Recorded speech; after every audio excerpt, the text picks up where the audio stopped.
The attorney's voice was calm, almost too calm.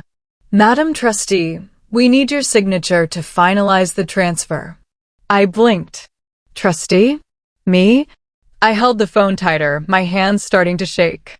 "I'm sorry," I said. "There must be some mistake. My sister Paige handled everything after Mom died." There was a long pause on the other end. "Miss Callie," he said slowly, "your sister told us you declined involvement in the trust. But according to your mother's will, you are the named trustee. You always were." My heart dropped into my stomach. The room started spinning. Everything my sister had done, everything she had said, started coming into the light. And I realized I had been living in her shadow of lies for months. Paige was always the golden child. Older by 4 years. Louder. Beautiful in the way that made people turn their heads. She had this confidence that filled up every room she walked into. Me? I was the quiet one. The helper. The one who stayed in the background and made sure everyone else was okay. Paige called me her little charity case behind my back. And sometimes, when she was feeling mean, she said it to my face. Mom used to tell me I had a gentle strength.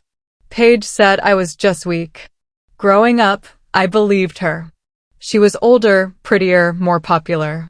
Why wouldn't I? But somewhere deep down, I always wondered if maybe Mom saw something in me that Paige never did. When Mom died, Paige planned everything. And by everything, I mean she took over. She told me what to wear to the funeral, where to stand during the service, when I could speak. I let her because I was drowning in grief and she seemed so sure of herself. Then she told me the will reading was scheduled for the following Tuesday. I cleared my schedule. I took off work. I showed up at the lawyer's office and the receptionist looked at me confused. "That meeting happened last week," she said. I felt my face go hot. I called Paige immediately. She didn't answer. When she finally texted back hours later, all she said was, "Sorry, must have given you the wrong date."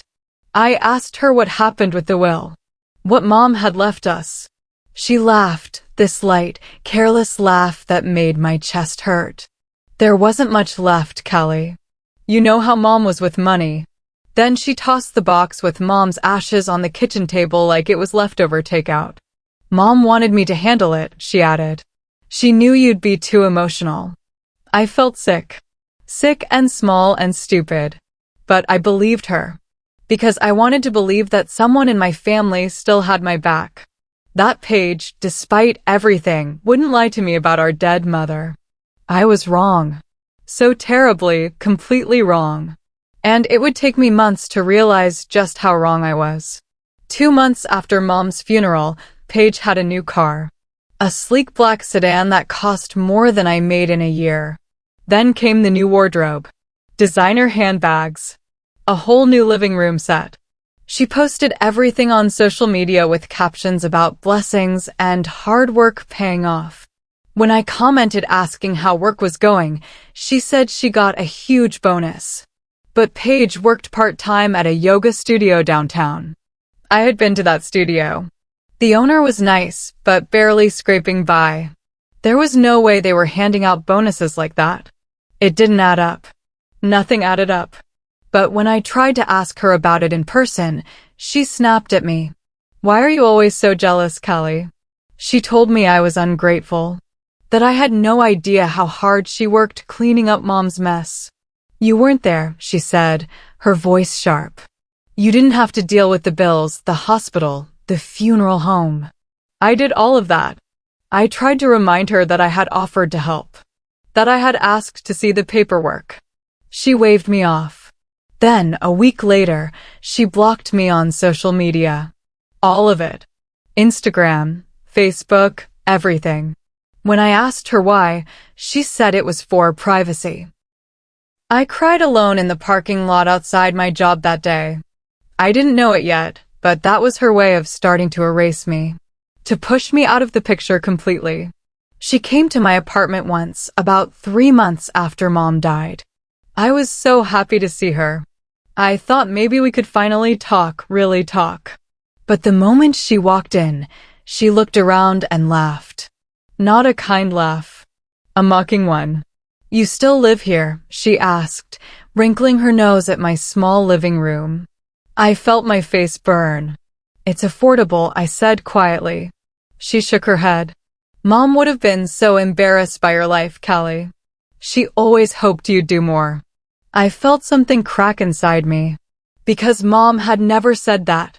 Mom had always told me she was proud of me. But Paige said it with such confidence that I started to doubt my own memories. I was cleaning out a closet one Saturday when I found it. A shoebox pushed way back on the top shelf. It was marked for Callie in Mom's handwriting.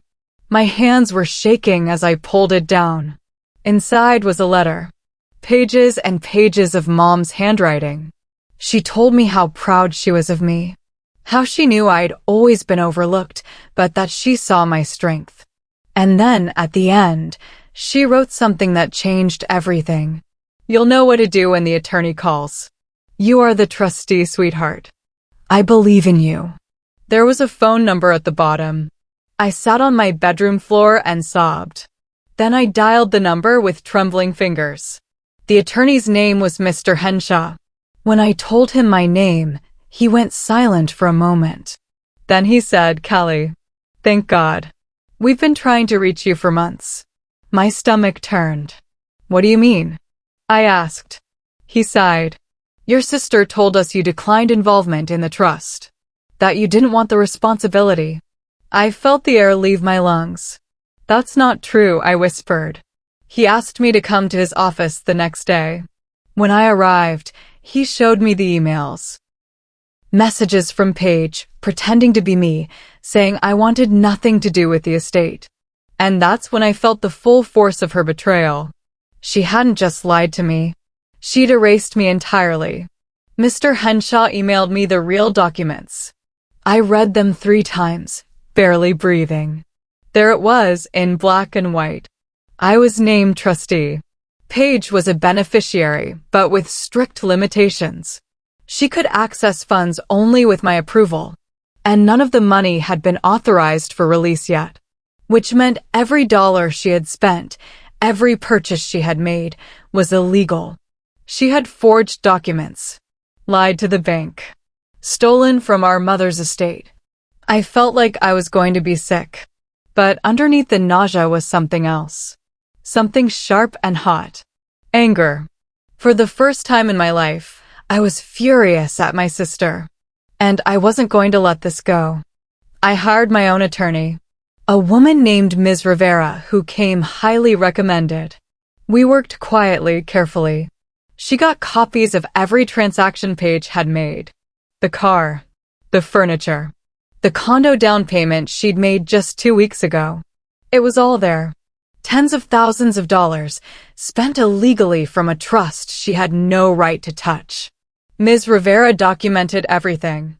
Every receipt, every bank statement, every forged signature. "This is fraud," she said, looking at me seriously. "Your sister committed serious fraud." I nodded. My hands were steady now. Every lie, every cruel word, every time she'd made me feel small. It was all leading to this moment. And every step was documented. I tried to reach out to Paige one more time before things went legal. I texted her. No response. I called. The number was blocked. I emailed her. The message bounced back with an auto-reply saying the inbox was no longer active. She was dodging me like I was some kind of pest. Like I was the problem. She had no idea that I wasn't playing nice anymore. That I had lawyers and documents and proof.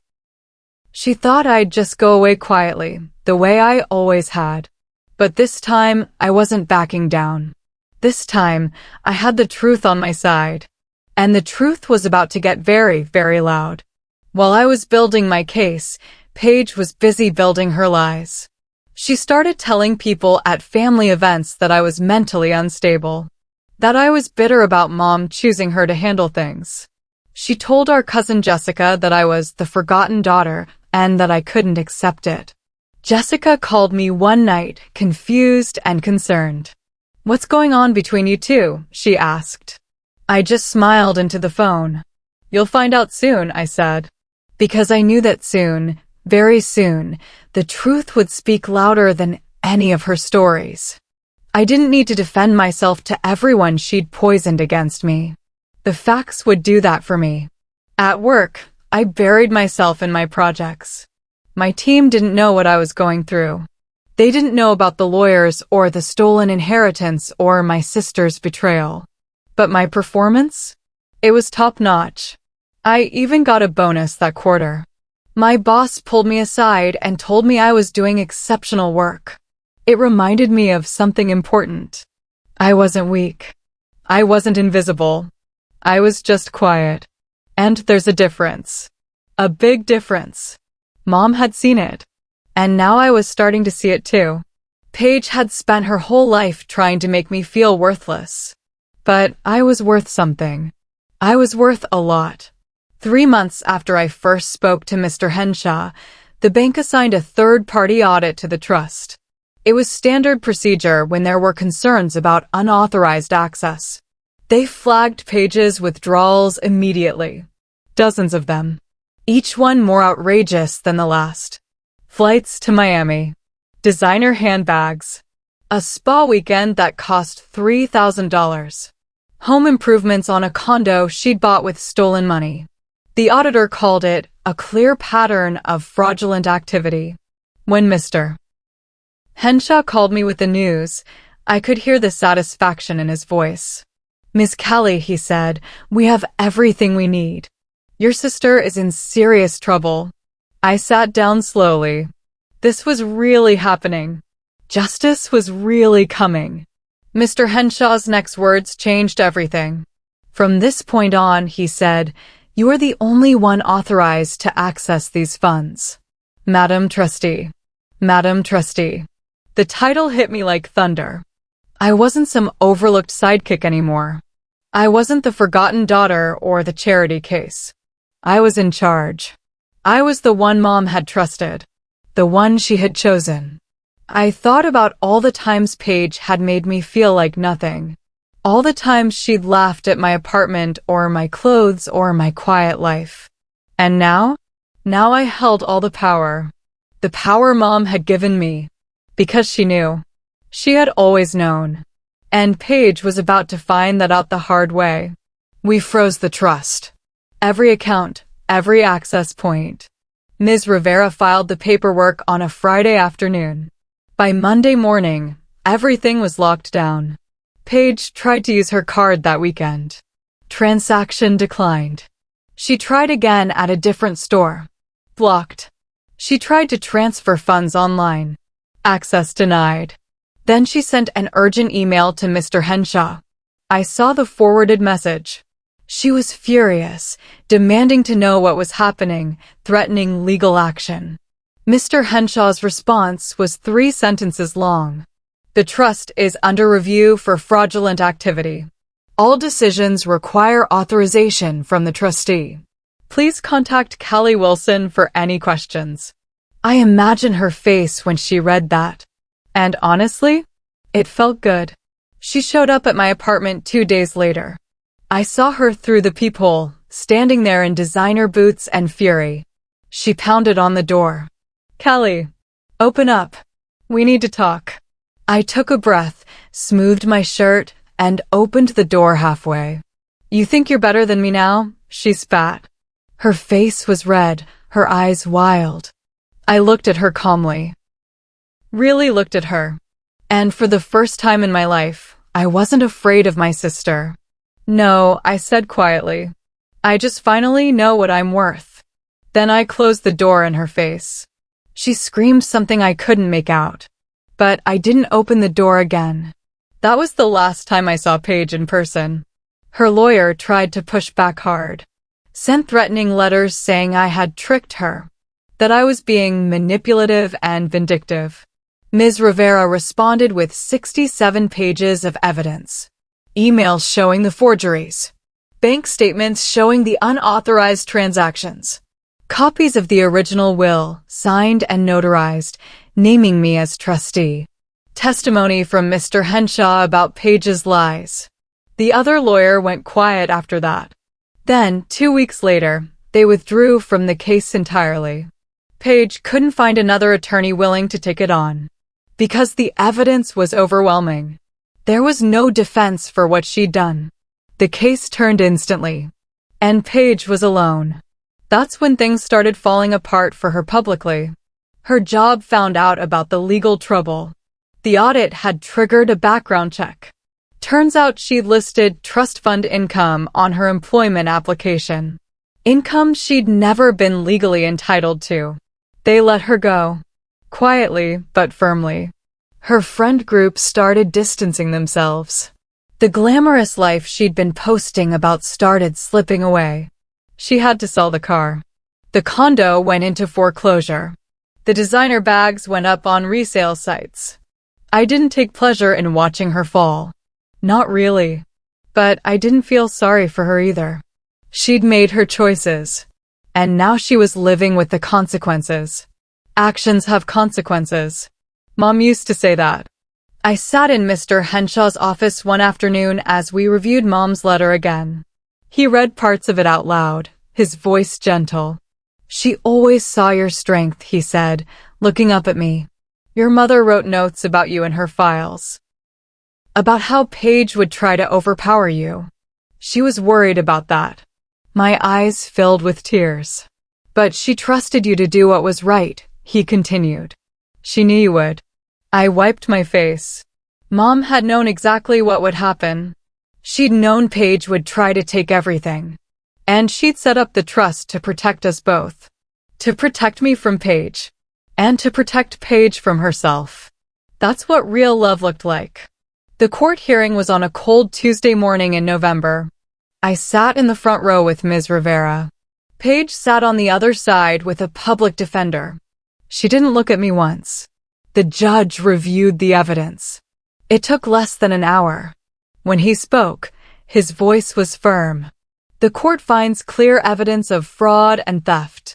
Ms. Paige Wilson is ordered to pay full restitution to the trust. He went through the numbers. The condo. The car. Every dollar she'd spent. Then he said the words that made it final. Miss Callie Wilson is confirmed as sole trustee. Ms. Paige Wilson's name is removed as beneficiary, effective immediately. It was over. Just like that. Justice had spoken. And I had won. Word spread through our family like wildfire. Our aunt called me crying, apologizing for believing Paige's lies. Cousins reached out, some apologetic, some just nosy. Paige's friends stopped posting about her. Stopped inviting her places. She was no longer the glamorous sister, the successful one, the golden child. She was the sister who stole from her dead mother. The sister who lied and forged documents and committed fraud. No one wanted to be associated with that. Her reputation was shattered. And while I didn't celebrate it, I didn't mourn it either. She'd built that reputation on lies. It was only right that the truth tore it down. Some things can't be rebuilt. Some bridges burn completely. I moved 6 months later.